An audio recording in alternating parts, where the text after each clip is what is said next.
मारपीट का घटना हो, हत्या का घटना हो, महिलाओं के साथ छेड़खानी का मामला हो, बलात्कार का मामला हो, एकदम चरम सीमा पे शारीरिक शोषण है जी। वो दिख जाता है जो सरकार के द्वारा अंतर आत्मा से किया जा रहा है, जो हमारे लिए ज़्यादा नुकसानदेह है। कि इसको रोकने का एकमात्र उपाय है कि वैचारिक व्यक्तियों को संसद भवन में भेजें।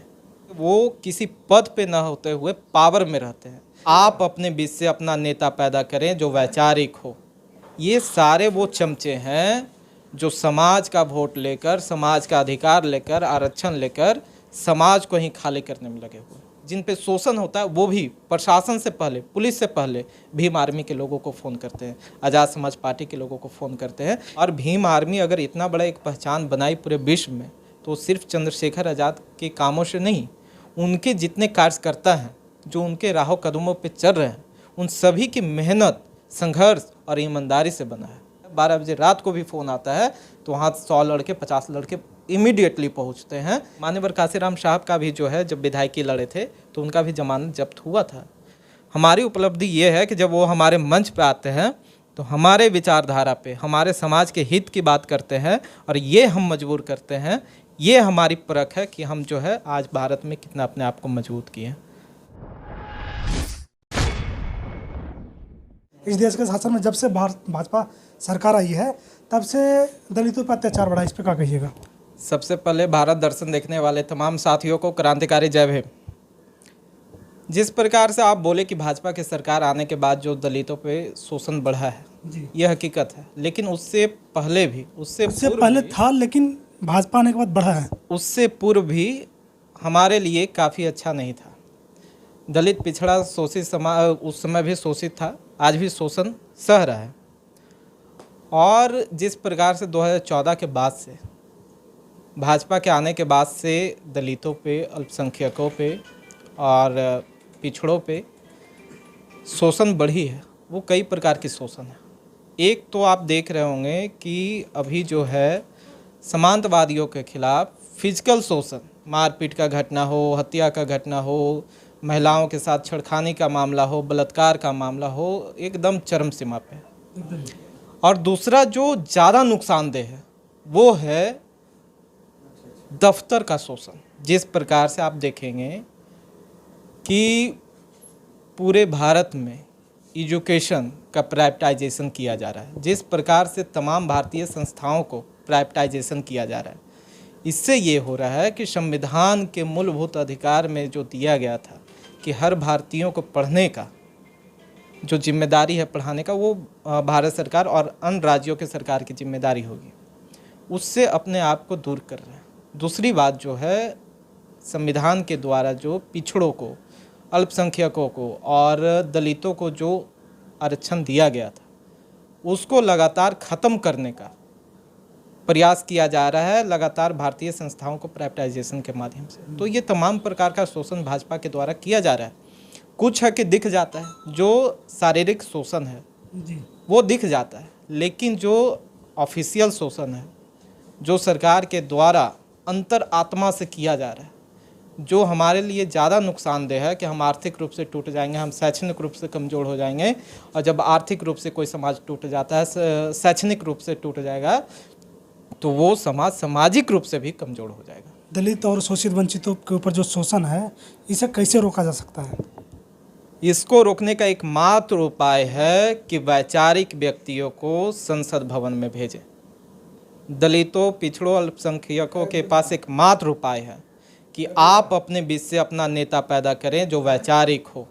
आज तक इतने नेता पैदा हुए, फिर भी आज तक क्यों नहीं हो पाया? क्यों नहीं हुआ सर? आज तक जितने भी दलितों और पिछड़ों से जो नेता आए हैं या वर्तमान में जो हैं, ऐसे बहुत सारे नेता हुए जो समाज सुधार के लिए काम किया, अपना जीवन यापन उसी में कर दिए। लेकिन वर्तमान में जितने भी आरक्षण के माध्यम से लोकसभा और विधानसभा में हैं, काशीराम साहब उनके लिए एक शब्द लाए हैं, चमचा। ये सारे वो चमचे हैं जो समाज का वोट लेकर, समाज का अधिकार लेकर, आरक्षण लेकर समाज को ही खाली करने में लगे हुए। कि बड़े बर्तन में एक छोटा चमचा डालिए, वो धीरे धीरे उस बर्तन को ही खाली कर देता है।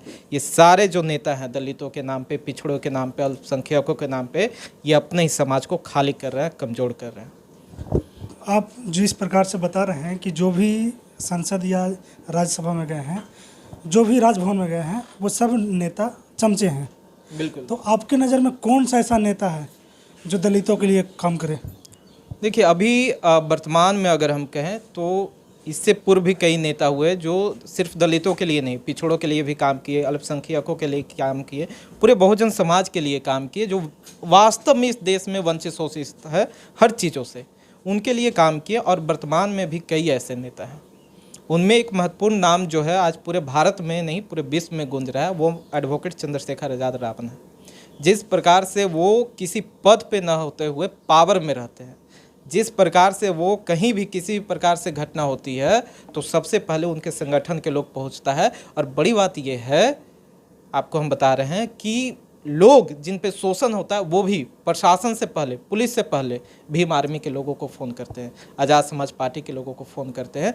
ये विश्वास दिलाता है कि हाँ, चंद्रशेखर आज़ाद ने काम किया है, पूरे भारत में पूरे बहुजन समाज के लिए ईमानदारी से काम किया। तो एक व्यक्ति जो है ईमानदारी से बहुजन समाज के लिए काम कर रहा है। क्या एक चंद्रशेखर आज़ाद को सांसद चले जाने से दलितों पर अत्याचार खत्म हो जाएगा? बिल्कुल नहीं। हम क्या बोले, हम ये बोल रहे हैं कि कहीं भी किसी प्रकार से घटना होती है तो भीम आर्मी के लोगों को फ़ोन आती है। और भीम आर्मी अगर इतना बड़ा एक पहचान बनाई पूरे विश्व में तो सिर्फ चंद्रशेखर आज़ाद के कामों से नहीं, उनके जितने कार्यकर्ता हैं जो उनके राहों कदमों पे चल रहे हैं, उन सभी की मेहनत, संघर्ष और ईमानदारी से बना है। ये नाम ईमानदारी वो हर आम कार्यकर्ता के संघर्ष से बना है। वो हर ऐसे साथी जो लगातार समाज में लगे हुए हैं, जो समाज के प्रति अपना जीवन या समर्पण कर दिए हैं, जो कहीं भी किसी भी प्रकार से घटना होती है, 12 बजे रात को भी फ़ोन आता है तो वहाँ 100 लड़के 50 लड़के इमीडिएटली पहुँचते हैं। ये उन सभी की ईमानदारी का कारण है। और संसद भवन में ऐसे लोगों को हमको पहुँचाना है, सिर्फ चंद्रशेखर भाई को नहीं, ऐसे तमाम वो कार्यकर्ता, ऐसे तमाम वो पदाधिकारी जो ईमानदारी से समाज के लिए काम कर रहे हैं, जो बहुजनों के, अपने महापुरुषों के विचारधारा पे काम कर रहे हैं और वो उनके रग रग में है। ऐसे लोगों को हमें विधानसभा और लोकसभा में पहुँचाना है। जिस प्रकार से आप बोल रहे हैं कि उस प्रकार के लोगों को, कार्यकर्ताओं को विधानसभा और लोकसभा भेजना है, तो पूर्व में आपका आज़ाद समाज पार्टी बिहार के चुनाव में चुनाव लड़ी थी, एक भी सीट नहीं निकल पाई थी। क्या कारण है, क्या वजह रहा कि लोगों का भरोसा आप लोग नहीं जीत पाए? देखिए, हम लोग एक सामाजिक संगठन लगभग 2013-2016 से चला रहे थे, जिसमें तमाम बहुजन समाज हमसे जुड़े। लेकिन आप समझिए, आपको याद होगा मान्यवर काशीराम साहब, जिसे कहा जाता है कि बहुजन समाज को पुनः जो संगठित करने का श्रेय जाता है वो मान्यवर काशीराम साहब के जाता है। और वो जिस प्रकार से काम किए थे, लोगों के बीच में जाकर साइकिल के माध्यम से बहुजन समाज को संगठित किए थे, उसके बावजूद मान्यवर काशीराम साहब का भी जो है, जब विधायकी लड़े थे तो उनका भी जमानत जब्त हुआ था। तो ये बड़ी बात नहीं है हमारे लिए। अगर हमें सीट नहीं मिला, लोगों ने हमें अभी ये चाहा कि हम और संघर्ष करें, हम और मेहनत करें, हमारी पार्टी और मेहनत करे, ये देखना चाहती थी हमारे जनता, ये जो है संघर्ष को और परखना चाहती थी। तो वो, और उस समय जो है बड़ी बात ये है कि 2020 में ही हमारी पार्टी बनी थी, तो उस समय एकदम नया था, सिंबल नया था। बड़ी बात यह है कि हमारे पास आर्थिक रूप से इतना मजबूत साथी नहीं थे उस समय जो अपने सिंबल को गांव-गांव तक पहुंचा भी पाए। ये भी एक बड़ा कारण था। तो हम लोग संघर्ष करने वाले व्यक्ति हैं, ज़मीनी स्तर पे, ग्राउंड लेवल पे काम करने वाले व्यक्ति हैं। अब जो है हमारा सिंबल भी, हमारे नेता भी और हमारे विचारधारा भी बहुजन समाज के घर घर में पहुंच गए हैं। इस बार आपको रिजल्ट मिलेगा। भारत बहुत बड़ा भूमि भाग है, यहाँ तमाम प्रकार के क्षेत्रवाद, जातिवाद, धर्मवाद की राजनीति होती है। उसमें आप एक नया सोच लेकर आते हैं कि हम जो है विकासवाद की बात करेंगे, हम जो है संविधानवाद की बात करेंगे, हम जो है बहुजन महापुरुषों के विचारधारा पे काम करेंगे, हम उनके बातों को, भगत सिंह की बातों को, हम जो है बाबा साहब अम्बेडकर की बातों को, हम जो है फुले पेरियार अम्बेडकर के ये जो विचारधारा उसको स्थापित करना चाहते हैं। हम समता, समानता, बंधुता की विचारधारा से ओतप्रोत होकर यहाँ पे काम करना चाहते हैं, तो उसको समय लगेगा। पक्षी एकता कमेटी बनी है इंडिया, तो इंडिया की तरफ से पूछा नहीं गया, इस पे क्या कहिएगा? देखिए, आपकी पार्टी किसके समर्थन में? हम ये बोल रहे हैं कि अभी कोई हमें पूछ रहा है या नहीं पूछ रहा है ये महत्वपूर्ण नहीं है। हम ये बोल रहे हैं कि आपको पता होगा कि जंतर मंतर पे 21 जुलाई को हम लोगों ने धरना प्रदर्शन रखा। गुजरात में इंडिया का जो है जो गठबंधन बनाई है वो एक बैठक रखती है, उसमें हमारे नेता को नहीं बुलाते हैं।